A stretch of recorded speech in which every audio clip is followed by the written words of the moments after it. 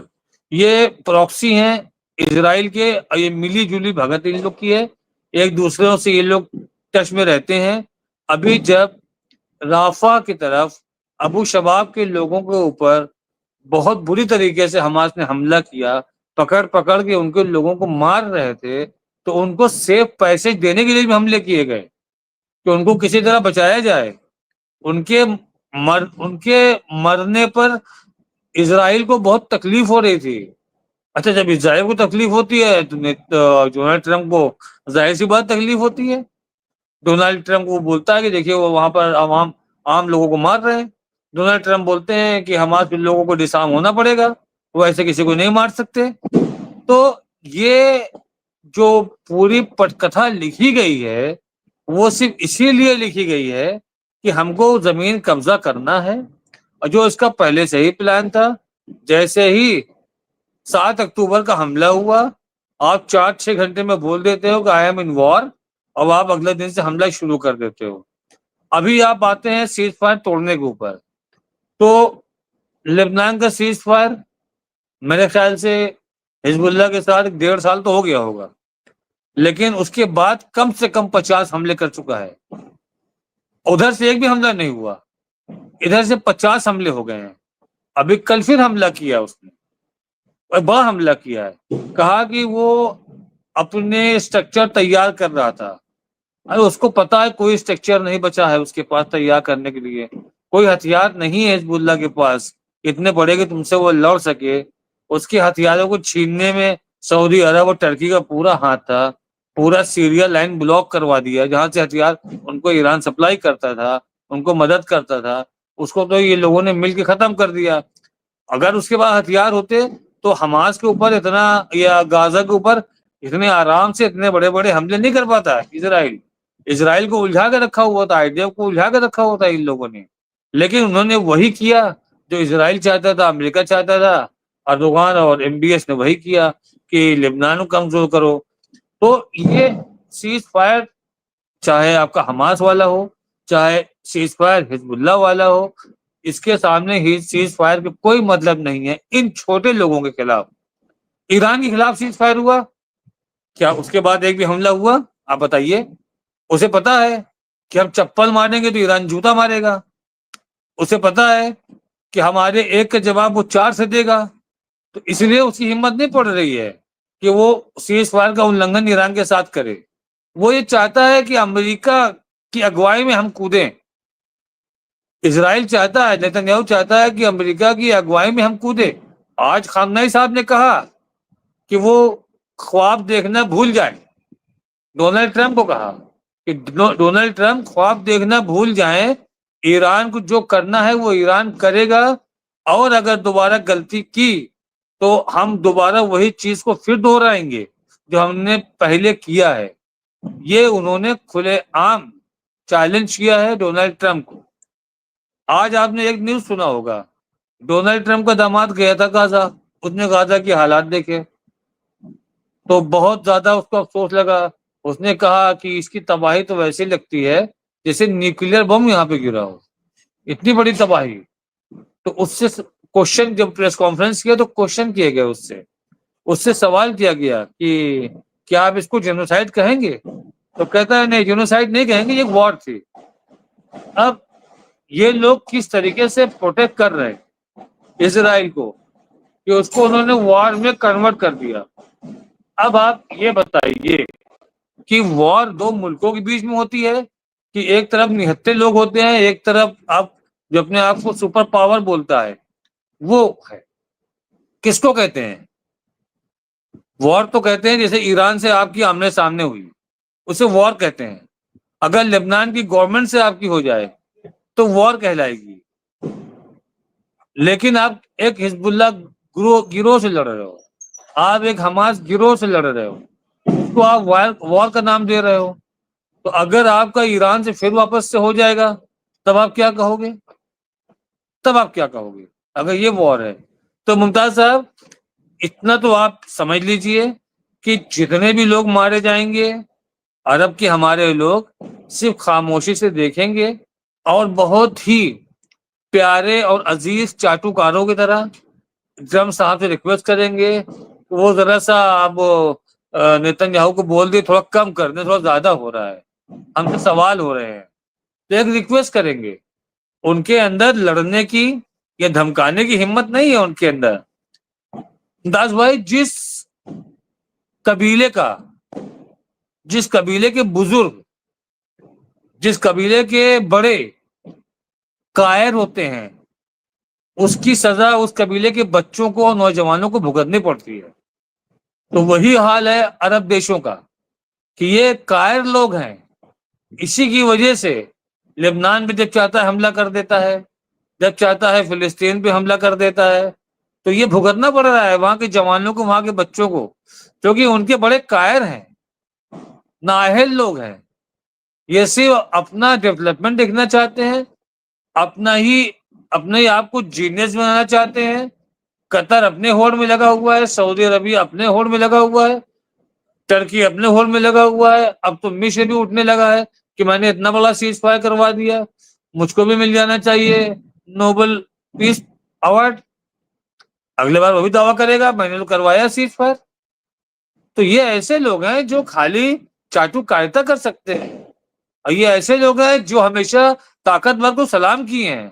کل کو اگر آدھا اسرائیل تباہ کر دے ایران، میں آپ کو دعوے سے بولتا ہوں کہ یہ جتنے بھی قطر والے ہیں، عرب والے ہیں، ایجپٹ والے ہیں، عمان والے ہیں، کویت والے ہیں، یہ سب جا کے خامنہ کے دربار میں سر جھکائیں گے۔ خالی ایک ایران کا بڑا حملہ ہونے دیجیے، یہ سب جا کے وہاں سر جھکائیں گے، کیونکہ انہوں نے کب ان کے سامنے معصومیت، انسانیت کوئی چیز نہیں ہے۔ ان کے سامنے جو امپورٹنٹ چیز ہے وہ طاقت ہے، اور اس کے سامنے ہمیشہ جھکے ہیں۔ یہ ہمیشہ اسرائیل کا وہی حال ہے، وہ کمزوروں کو ڈراتا ہے، طاقتور سے ڈرتا ہے۔ تمہارے اندر سیز فائر توڑنے کی عادت ہے، تم کرو ایران پہ حملہ، تو ہم جان جائیں گے تمہارے اندر کتنی طاقت ہے۔ تو حملہ کرو وہ کس پہ؟ سیریا پہ جو اجڑا ہوا ہے۔ تو حملہ کرو وہ کس پہ؟ عراق پہ جو اجڑا ہوا ہے۔ تم کس پہ کرو گے؟ نہتوں پہ کرو گے، حماس وہ فلسطین کے لوگوں پہ، غازہ کے لوگوں پہ۔ تم کرو گے کہاں پر حملہ؟ لبنان میں کرو گے، وہ بھی سویلین ایریا میں۔ یہ آپ دیکھیے کہ ایک پھر جھوٹا پروپیگنڈا لے کر کے ایک آدھا ادھورا ہاسپٹل چل رہا تھا، اس ہاسپٹل پہ اٹیک کیا گیا جہاں 40 لوگ مرے۔ مطلب آدھا ادھورا اجڑا ہوا ہاسپٹل، اس پہ حملہ کیا، کہا گیا کہ اس میں حماس کے لیڈران علاج کرانے گئے ہوئے تھے، وہاں تھے اس لیے مارا۔ اب جب سیز فائر لاگو ہو گیا ہے تو آپ حماس کے لیڈران پہ اٹیک کیسے کر رہے ہو؟ یہ سوال تو عرب کا کوئی نہیں کر رہا ہے، یہ سوال تو ٹرمپ نے بھی نہیں کیا، اور یہ سوال انٹرنیشنل میڈیا نے بھی نہیں کیا کہ اگر آپ کا سیز فائر چل رہا ہے تو حماس کے لیڈر چاہے کھلے عام سڑک پہ گھومے، چاہے کسی ملک میں گھومے، آپ ان پہ حملہ نہیں کر سکتے سیز فائر کے چلتے، لیکن آپ نے حملہ کیا۔ کیوں تھا صاحب؟